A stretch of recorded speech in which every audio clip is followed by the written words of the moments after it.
darkness, set free from who we were, changed and changing still to be made in your image. Hi guys, thanks for tuning in for Radical tonight. I'm sure there's a lot going on with so many of you starting school this week, and then also with our usual meeting just being kind of thrown for a loop.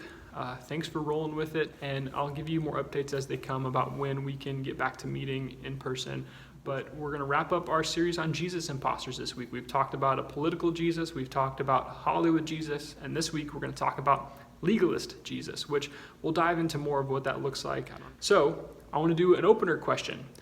Are you the type of person who has to always play by the rules or not? Go ahead and share an example of that. Appreciate you sharing that, guys. I know I've been the type of person who always wants to be following the rules, don't want to be disrespectful to those in authority, that type of thing. But I know maybe some of you guys are a little bit more of a rebel. But this legalist Jesus, I think, affects all of us in one way or another, but might be especially an imposter you're following if you're someone who just really wants to play by the rules, who is always trying to do what's best, who's always trying to be good in every way and measure up. I think that you'll relate to this pretty strongly, and hopefully God can really use it to break through in your life a little bit. But we're going to read a passage together from Luke chapter 11, verses 37 to 49. So if you've got a Bible, get it out, follow along. Otherwise, I'm going to read it, so go ahead and listen and follow along on the screen. But it's Jesus, and he's talking to the Pharisees, which if you know much about the Pharisees, they were the keepers of the law, and they had really kind of taken the law that God had, which already has a whole lot of laws, and they just kept adding to it until there was all of a sudden these ridiculous amounts of laws that no one could really measure up to, but they liked to let everybody else know how they were measuring up, at least on the outside. But what Jesus pointed out is that their hearts didn't exactly match what they were portraying in terms of following the law and being godly people. So we're going to read one of those exchanges that Jesus has with the Pharisees here. So Luke 11, 37 to 49 says this. As Jesus was speaking, one of the Pharisees invited him home for a meal. So he went in and took his place at the table. His host was amazed to see that he sat down to eat without first performing the hand-washing ceremony required by Jewish custom. Then the Lord said to him, "You Pharisees are so careful to clean the outside of the cup and the dish, but inside you are filthy, full of greed and wickedness. Fools, didn't God make the inside as well as the outside? So clean the inside by giving gifts to the poor, and you will be clean all over. What sorrow awaits you, Pharisees, for you are careful to tithe even the tiniest income from your herb gardens, but you ignore justice and the love of God. You should tithe, yes, but do not neglect the more important things. What sorrow awaits you, Pharisees, for you love to sit in the seats of honor in the synagogues and receive respectful greetings as you walk in the marketplaces. Yes, what sorrow awaits you, for you are like hidden graves in a field. People walk over them without knowing the corruption they are stepping on. Teacher, said an expert in religious law, you have insulted us too in what you just said. Yes, said Jesus, what sorrow also awaits you experts in religious law. For you crush people with unbearable religious demands, and you never lift a finger to ease the burden. What sorrow awaits you, for you build monuments for the prophets your own ancestors killed long ago. But in fact, you stand as witnesses who agree with what your ancestors did. They killed the prophets, and you joined them in their crime by building the monuments. This is what God in his wisdom said about you. I will send prophets and apostles to them, but they will kill some and persecute the others. Well, let's dive into it. We're going to look at a couple things about legalist Jesus that are true of legalist Jesus, but not true of the real Jesus, and then we'll wrap it up by sharing an important thing that is true of the real Jesus. So the first thing is, legalist Jesus makes you feel bad. No one likes that feeling, right? But that's often how we end up feeling when we have this laundry list of expectations or rules or guidelines that we have to follow that we, being imperfect, will never actually meet. We don't live up to it. And then when we mess up or we break a rule in some way, then we just feel awful. And legalist Jesus wants to make us feel like we have to do all the right things, we have to live perfectly, or else we're not going to be loved by God, or else we're going to somehow lose salvation or not measure up in some way to his standard for us. And it's just not true. And so I wonder, have you ever felt like you need to look good before going to God? Why is that? I want you to know that when we follow legalist Jesus, that's what we try to do. We try to get it all together on our own before going to God, rather than just going to him in all of our mess and then relying on God to help us through that, to refine us, to renew us. And really it kind of sets us up for failure because we feel like we have to be perfect and do everything right before we can go to God, when we're supposed to be going to God for the help that we need. We don't need to be perfect to go to him. He wants us to take even our imperfections to him, and then that's when he does work in our hearts and in our lives.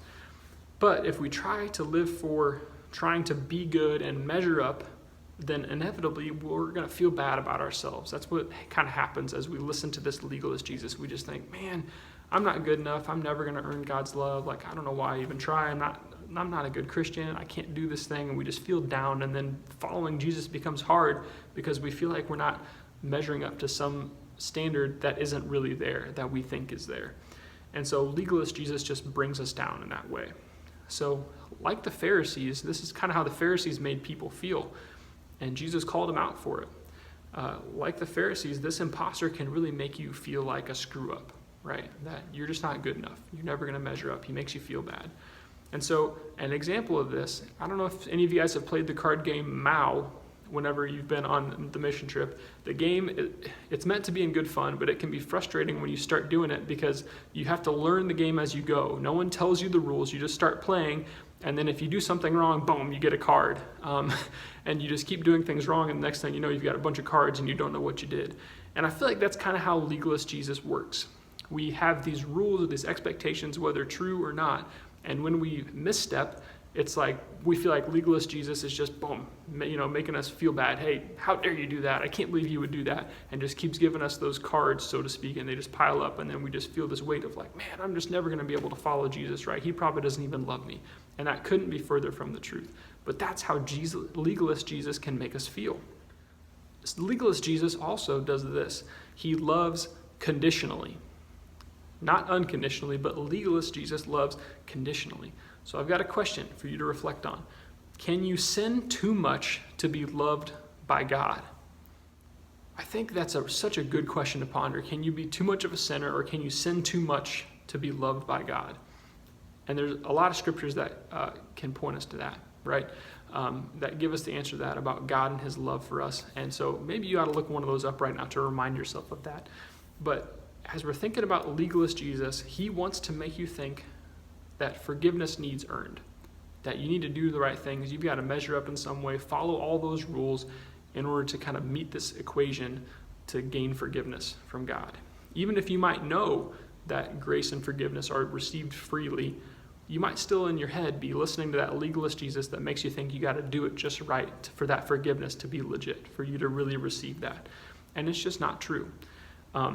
A real life example that I want to share with you guys might be when in your family you make some kind of mistake, you mess up, whether that's saying something wrong, you offend somebody, you break some kind of rule at home, which you're imperfect, I'm sure you guys have done in some way, and you're just worried about what mom and dad are going to do because you know that you broke the house rules in some way, and you're like, man, I'm going to be punished big time, like they're going to disown me, depending on what you've done, right, how bad it is, I guess. But then you realize that mom and dad love you so much that maybe they're upset, maybe they're a little bit offended or hurt by what you've done, but they love you and they receive you graciously and they extend you forgiveness even in the midst of what you've done in that shame. And that's how God works, right? But his love for us is even greater than that of mom and dad's love, right? So if that love is real, how much greater and how much more real is the love of God to us? And Jesus, as he's talking to the Pharisees, points out that they really thought they could earn God's love just by following the law and all of the rules that they've conjured up to perfection, right?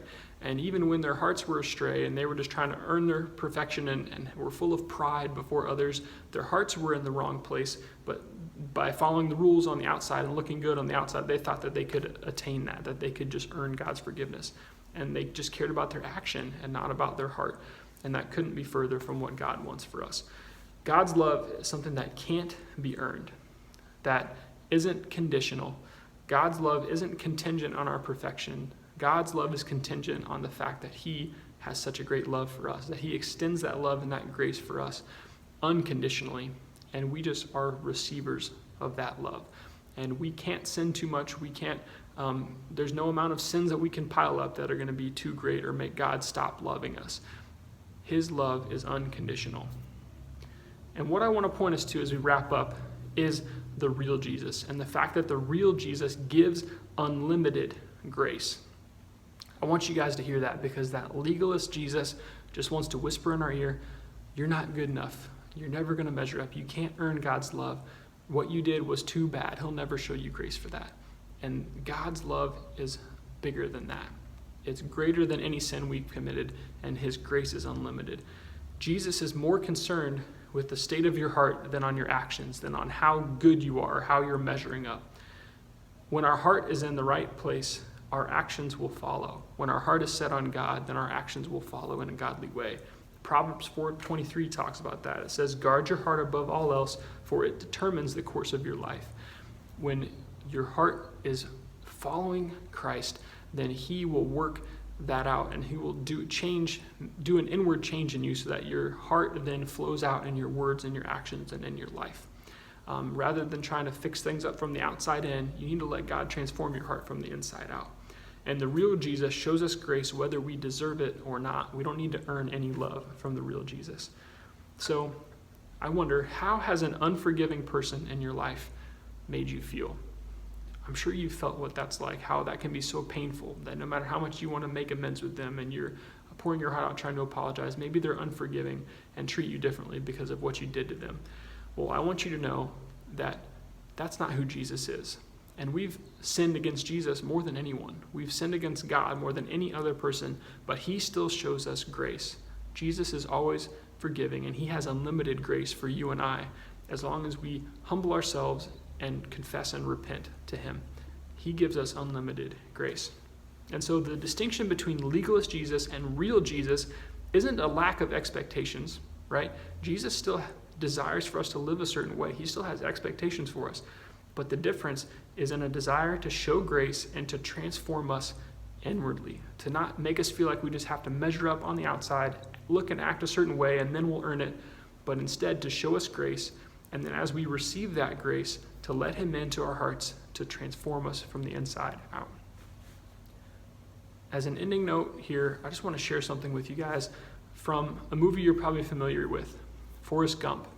When I think about this picture of how Jesus can lovingly guide us and show us grace even when we mess up, I think of the relationship between Forrest and Jenny, right?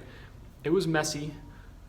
It was hard. Jenny rejected and really wronged Forrest in the movie in multiple ways.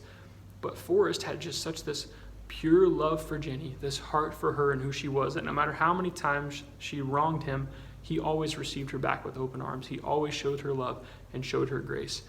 And that's, in a sense, how Jesus is for us. That we don't have to try to be perfect to measure up to earn His love. Or if we mess up, worry that He's just going to be like, nope, I want nothing to do with you. But instead, Jesus has this pure, amazing, unlimited love and grace for you and I. That He wants to not leave us in our sin and our wrong behavior, but that He loves us enough to show us grace, to take us in, to enter our hearts, and through the work of the Spirit, the work of God in our lives, to change us from the inside out. So I hope that this is encouraging to you guys. If you've struggled with this, feeling that legalist Jesus talking to you, to let that go and to pursue the real Jesus who always has enough love and grace, and that who you don't need to measure up or look a certain way to go to, but that you can go to Him in your imperfection, in your sin, and know that He loves you anyway, and that He wants to see you changed for the better. Thanks, guys. And we'll have a discussion now together over Zoom, so look forward to seeing with you and dialoguing with you about this Jesus imposter.